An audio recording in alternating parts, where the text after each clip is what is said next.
I want to ask you guys, though, Stack, of course, I'll start with you. How dangerous are the 76ers if James Harden is aggressive on the offensive end?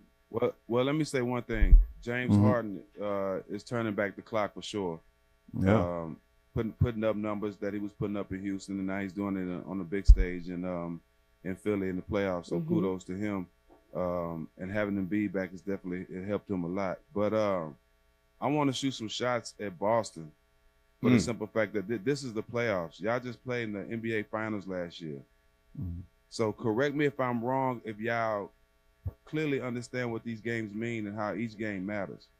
They have not been paying attention to detail, or they must don't make scouting reports in the NBA no more.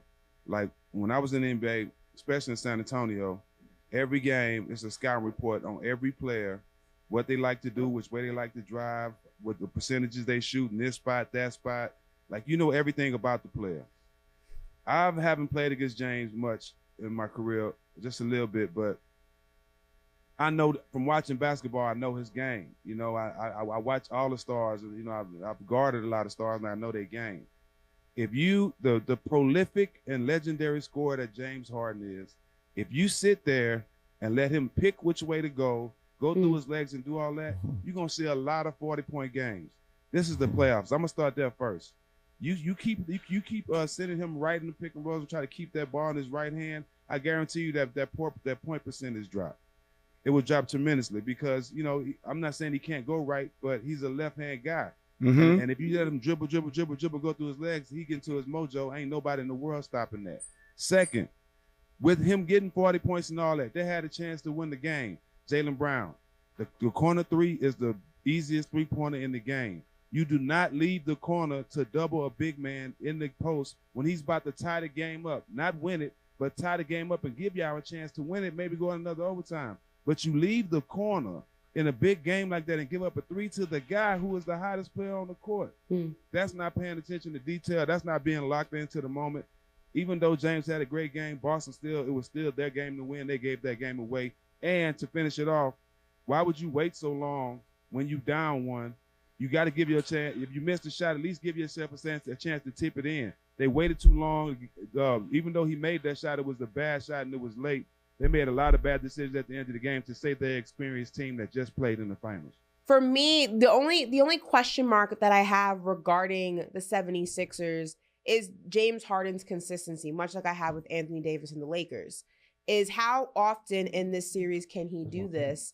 And in the days that he can't do this, Boston will always go ahead and take advantage of that. I think that you need him to go ahead and be the consistent James Harden, the vintage James Harden, even if it's in a fraction of the time, because Joel Embiid, I don't know at least how healthy he actually is. Sometimes he looks dominant and sometimes he looks like he's still in a lot of pain. James Harden is the X factor in the 76ers chance to go ahead and beat Boston. I'm still leaning towards Boston to win this series, but one thing about this team that makes me very concerned is sometimes their inability to close out these close games. Right. Well, first I would say the only color I can add to this is I was extremely impressed with the 76ers and just fighting back, right? After that first game, nobody thought without Joel Embiid that they would be in position to actually make this competitive. And they go out there and they win game one. Yeah. And what happened after Vintage that? Harden.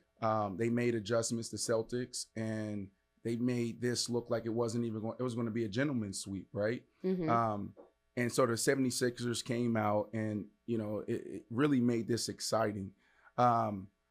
Stack, you wanted to take some shots at the Celtics, and I want to give some flowers to the 76ers and Doc Rivers, right? And some of the things that you brought up as far as the adjustments around James Harden's game, right? So I came out after the second game and I'm like, Doc Rivers was out coach. And this is classic Doc Rivers, right? I think everybody respects Doc Rivers. He's a really good coach. He's a Hall of Fame coach. He will be a Hall of Famer.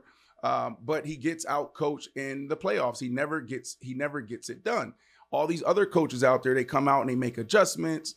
And you saw that in game two. James Harden come out in game one, 45 points. The adjustments that they made In the second game, they were more aggressive with James Harden, forcing him to go one way, picking him up full court. And that wasn't, some of those highlights was on like an article that I read, like The Athletic, last week about like the adjustments that they made. Now, for them to be back in position, the 76ers made the adjustments. Doc Rivers did his thing. Great job, Doc Rivers, right? So I want to give Doc Rivers flowers because he came out, he found a way to get it done in game 1. He was out-coached game 2, game 3, and then he did his thing. Like, great job, right? Doc Rivers, and I want to show him love there because a lot of us, tend to bash him or, highlight his shortcomings in the postseason, and this is going to be interesting down the stretch. Do you feel like it was a Doc Rivers thing? I mean, the 76ers did blow a 17-point lead, though, in that game. Yeah, absolutely, because if you look how they played James Harden. And it went into overtime. Right, like James Harden, they didn't allow James Harden to do what James Harden did the last game and the first game, right?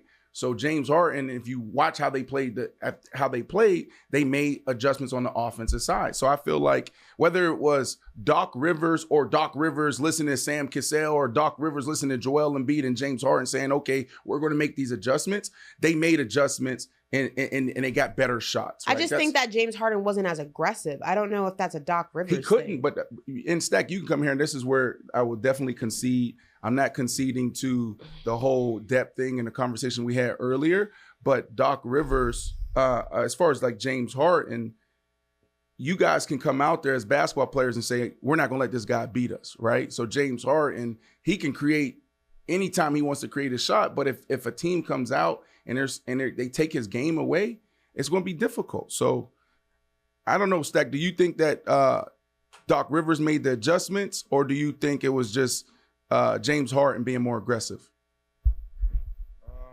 I would go with James Harden making his adjustments. Yeah. Because he was had one game, he's just not consistent. So I think just him just figuring it out. Joel Embiid wasn't there the first game, so he really didn't have to focus on spreading the ball around. He could just do his thing. But now you got Joel out there for 2 games. They kind of figuring out how to, they got to be that 1-2 punch. And James is getting comfortable again, and that's really scary for Boston. So I really say it's really James focusing on how they guard him and focusing on how he can get his shots off and be aggressive to carry his team, with Embiid not being healthy.